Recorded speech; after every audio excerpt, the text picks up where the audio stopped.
It is over in Orlando.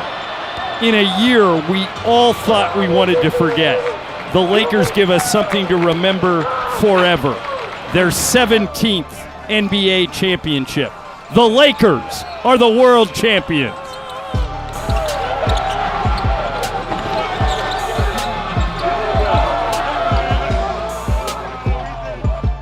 In October of 2020, the Lakers were crowned NBA champions for the first time in over a decade.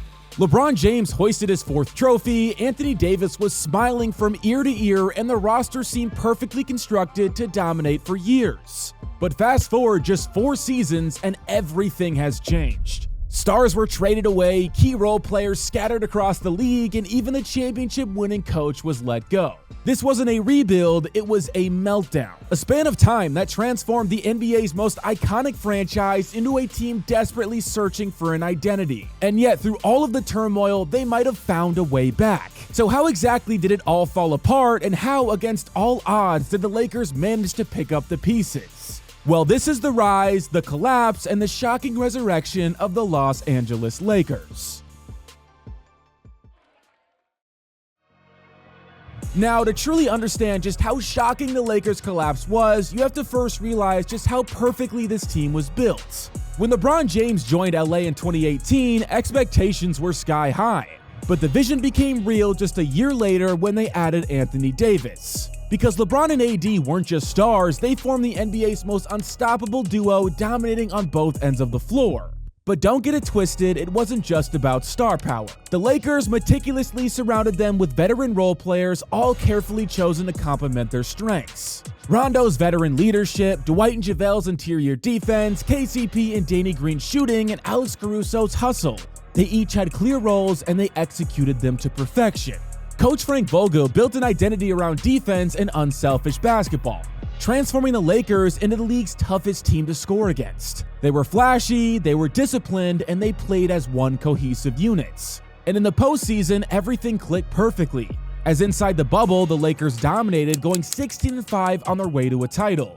And when they finally lifted that trophy, it seemed like they had just unlocked the formula for success, as this team was built to win multiple championships. And that's exactly why their collapse was so shocking. Because this wasn't just any team falling apart, this was the perfect team at the peak of their powers, suddenly disintegrating in front of everybody's eyes. In the NBA, winning a championship is supposed to buy you time. But for the Lakers, the teardown started almost immediately. The 2020 offseason should have been about running it back, keeping the group intact, giving themselves a real shot at a repeat. But instead, they let the foundation slip away. Rajon Rondo walked in free agency, Dwight Howard signed with Philly, Danny Green was traded, and JaVale McGee was dumped for cap space.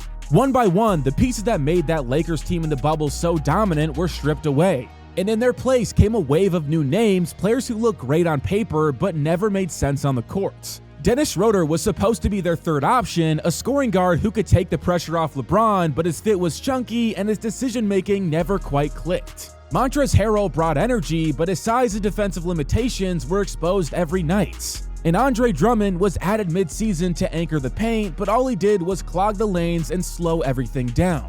The Lakers traded chemistry for names, they abandoned the defensive identity that had made them champions, hoping raw talent could cover the gap.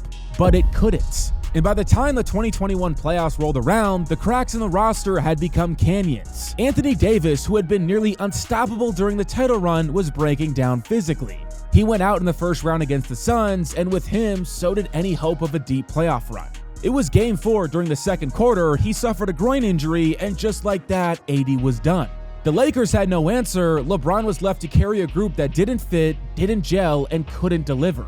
The same franchise that had hoisted a trophy 11 months earlier was now getting bounced in 6 games. It was a first-round exit with no resemblance to the team that they used to be. And that's when panic mode kicked in.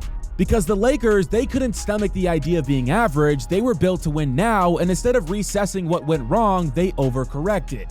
They convinced themselves that they needed another star, not a better fit, not a smarter system, just somebody with a name. Someone who could take pressure off LeBron, someone who could sell tickets, sell jerseys, but most importantly, sell hope. And then it happened. On July 29, 2021, the Lakers made their move. They traded KCP, Kyle Kuzma, Montrezl Harrell, and eventually let Alex Caruso walk in free agency. And in return, they got Russell Westbrook. It was a seismic shift. Some fans were excited, others were stunned, but whether you loved it or hated it, one thing was clear. The Lakers weren't trying to fix what was broken, they were blowing it up. The chemistry was gone, the balance was gone, the identity was gone, the collapse wasn't looming anymore, it had officially arrived. Now, the Lakers didn't just fall apart, they bottomed out. As after the Westbrook trade, it didn't take long for the problems to surface. The offense stalled, the defense vanished, and the Chris Paul movement that defined the 2020 title team was long gone. Westbrook's game clashed with everything the Lakers had built. He wasn't a shooter, he needed the ball in his hands, he struggled on defense, and that intensity that once energized teams now felt chaotic, erratic, and unpredictable. It wasn't just awkward, it was dysfunctional. Fans were booing, the media roasted them daily, and the locker room looked defeated. Meanwhile, LeBron James was doing everything he could to hold this team together. At 37 years old, he was putting up over 30 points per game on elite efficiency. He was playing MVP-level basketball, but it was like throwing buckets of water on a burning building. Night after night, he'd go off, and they'd still lose. Anthony Davis couldn't stay healthy, the injuries kept coming, and the team's once elite defense plummeted into the bottom half of the league. Nobody knew their role, and nobody trusted each other. And as the losses piled up, it felt like the Lakers were inventing new ways to fall apart. There was no leadership, there was no structure, just pure chaos. And by the end of the 2022 season, the collapse was undeniable. A team with LeBron James, Anthony Davis, and Russell Westbrook, a trio with 30 combined All-Star appearances, missed the playoffs entirely. Not just the top 6, they didn't even make the play-in. They finished 11th in the Western Conference, behind the Pelicans, behind the Spurs. It was humiliating. And the blame came quickly. Fans tuned out, headlines turned hostile, and the front office, they needed somebody to take the fall. So they pointed the finger at the one person who actually delivered them a championship in Frank Vogel. Just 2 seasons after winning it all, the man was fired. He was the scapegoat for a failure he couldn't even control. Darvin Ham was hired to replace him, but the locker room he walked into wasn't just struggling, it was flat out broken. By that point, every single player from the title team was gone except for LeBron and AD. There was no identity left, no cohesion, and for the first time in years, it started to feel like maybe this couldn't be fixed. The Lakers weren't just stuck, they were lost. And the only question left was how much worse could this actually get? After everything fell apart, the Lakers didn't rebuild, they hesitated.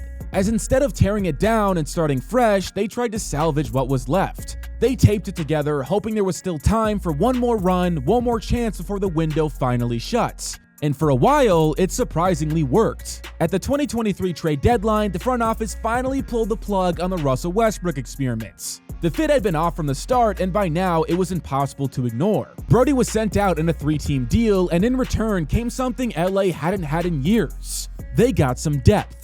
Guys like Rui Hachimura, Jared Vanderbilt, and D'Angelo Russell weren't stars, but they gave the Lakers size, defense, and shooting. They gave them balance. Suddenly, the Lakers roster made sense again, and the chemistry started to click. LeBron and AD had found their rhythm, Austin Reeves started to break out, and the team began to play with urgency, and it showed. They climbed out of the play-in race and into the playoff picture, and once the postseason began, they looked like a legitimate threat. They beat Ja Morant and the second-seeded Grizzlies in 6 games. Then they knocked out the defending champion Warriors in the next round.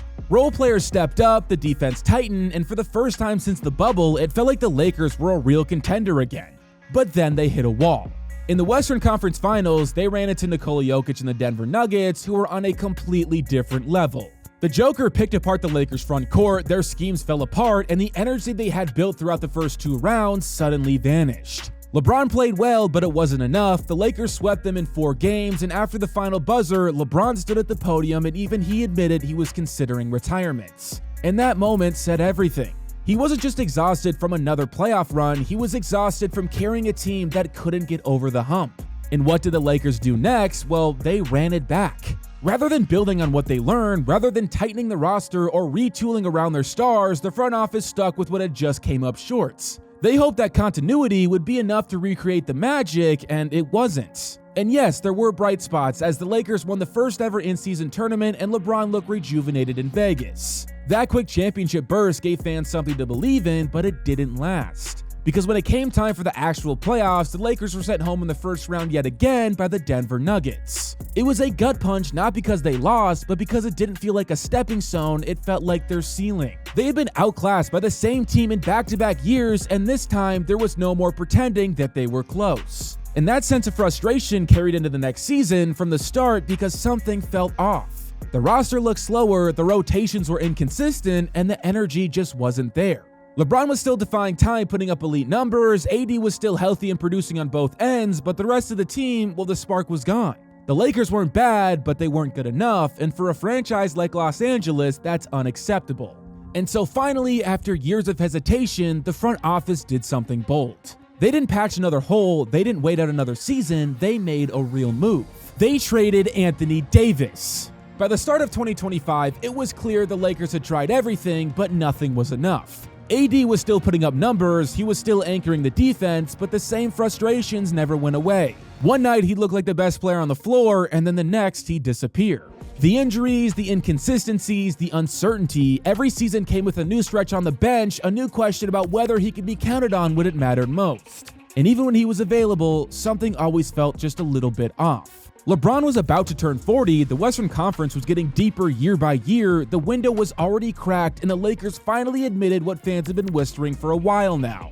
They couldn't build around this version of AD anymore. So for the first time in over 4 years, the Lakers made a move that wasn't safe, they made a move that was bold. As on February 2nd, the trade came through, Anthony Davis, Max Christie, and a 2029 first-round pick were sent to the Dallas Mavericks. And in return, they got Luka Doncic. Now this trade didn't just shake up the league, it blew the doors off. Luka had been the face of the Mavs since the moment he entered the NBA, a generational talent, a nightly triple-double threat, but things in Dallas had started to go south. There were whispers about conditioning, reports of clashing with the front office, and looming over everything was the weight of a potential max extension. The Mavs wanted a reset, the Lakers saw an opening, and somehow they made it happen. Luka arrived in Los Angeles nursing a calf strain, but when he finally debuted on February 10th against Utah, he looked right at home. The crowd buzzed every time he touched the ball, the tempo shifted, the offense flowed, and most importantly, for the first time in years, the Lakers didn't look desperate. From that moment on, everything changed. The Lakers surged in the standings, Luka and LeBron found chemistry almost instantly, and for the first time since Miami, LeBron had a co-star who could carry the offense without him. Because Luka wasn't just a scorer, he controlled the game, he dictated the pace, he freed up shooters, he gave his role players structure. Guys like Austin Reeves, Rui Hachimura, and Dorian Finney-Smith thrived. The ball was moving, the team was faster, more efficient, and harder to guard. They didn't just look competent, they looked alive. And with every win, a new question started to form. What if this team is better than that bubble team? Because Luka brought something the 2020 Lakers never had in creativity. And when paired with LeBron's experience and control, it feels like something special. These guys weren't just back, they were reborn. The narrative shifted, analysts started calling them contenders again, opponents started circling their matchups, and every time the lights were the brightest, the Lakers delivered. That trade didn't just send Anthony Davis out of LA, it sent a message to the league. The Lakers weren't clinging on to the past anymore, they were investing in their future. And somehow, they might have built something even scarier than before. In 2020, the Lakers were champions, but by 2022, they were broken. They had everything and lost it all, not in a single collapse, but slowly, piece by piece. Veterans walked, role players were traded, and the chemistry unraveled. And what followed was something no one saw coming. A fall from the mountaintop straight into the lottery. They went from defensive dominance to nightly chaos. From a championship core to a revolving door of misfit pieces. From banners in the rafters to boos in their own building. But they didn't stay broken. They tried, they failed, and they tried again. And when it wasn't enough, they finally did what every great team has to eventually do, they let go. The Anthony Davis trade didn't just shake up the roster, it closed a chapter. It marked the official end of what was and the beginning of what could be. As today's Lakers look nothing like the team that had won it all 4 years ago. There's no bubble, there's no Anthony Davis, and maybe that's the point. Because what they've built now isn't a copy of their former selves, it's a team with scars, with lessons, and with resilience. LeBron isn't chasing ghosts anymore, he's rewriting the end of his own story. Luka isn't trying to prove he's the next guy, he's focused on becoming the guy right now. And for the first time in a long time, the Lakers aren't defined by star power or legacy. They may not be perfect, they may not be invincible, but they're real. A team that works, a team that competes, and a team that finally looks like they know who they are. Because the Lakers didn't just rebuild, they survived. And if they win it all again, it won't be with the super team, and it won't be because of hype. It'll be with the team that nobody saw coming, and maybe that's the most Laker thing of all.